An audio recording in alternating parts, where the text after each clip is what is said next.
Hello, my friends. Derek here from Bomb Socks, back with another week of Bomb Bites where we feast upon the words of Christ, one bite at a time. So I'm excited for this week. We are introducing you to what are known in the Old Testament as the minor prophets. There's 12 of them to be exact. You start with Hosea and you go all the way through to Malachi. So we're hitting a big stretch to finish up the Old Testament here. Now, they're known as the minor prophets, but it doesn't mean that their message is minor. It doesn't mean like they're not as important as the others. I mean, we have the major prophets, which are the big ones like the Isaiah and the Daniel and the Ezekiel and Jeremiah. They're known as the major prophets.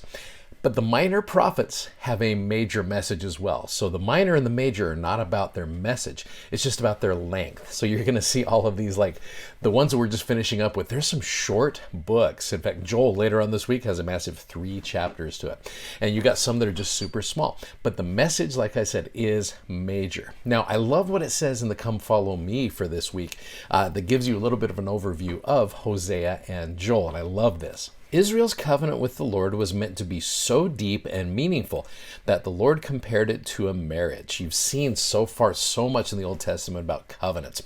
The covenant, like a marriage, included eternal commitment, shared experiences, building a life together, exclusive loyalty, and most of all, wholehearted love. We'll get into that in a couple days here. This kind of devotion came with high expectations and tragic consequences for infidelity. Through the prophet Hosea, God describes some of the consequences the Israelites faced for breaking their covenant. And yet his message was not, I will reject you forever for being unfaithful. Instead, it was, I will invite you back.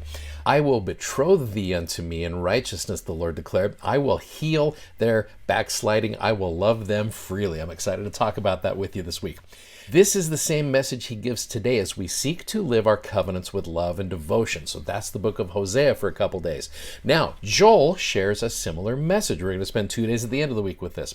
Turn unto the Lord your God, for he is gracious and merciful, slow to anger and great in kindness. That's awesome. The Lord will be the hope of his people and the strength of the children of Israel.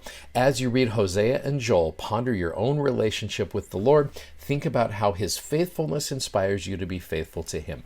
So I love that. So this week, we're going to focus a lot on just the relationship that you and I have with the Lord through the prophet Hosea and through the prophet Joel. And there's some great messages as we go through this. So again, ponder your relationship with the Lord. If you're anything like me, you are always seeking to improve your relationship with God. And it's not that God keeps just moving forward and you and I have to catch up with him. He's right here. He is steadfast and immovable, always here for us. But it's you and I who are often going back and forth. So if we can find a way to keep that relationship close to him, we're going to see that covenantal power that the Lord has already made with us, and he wants to continue to keep with us. Thanks for watching, thanks for subscribing, and thanks for sharing these messages. We love that you do that as always, and please go check out our amazingly awesome, comfortable gospel-themed socks at bombsocks.com. You guys have a great day, and we'll see you tomorrow with Hosea. Godspeed. Bye-bye.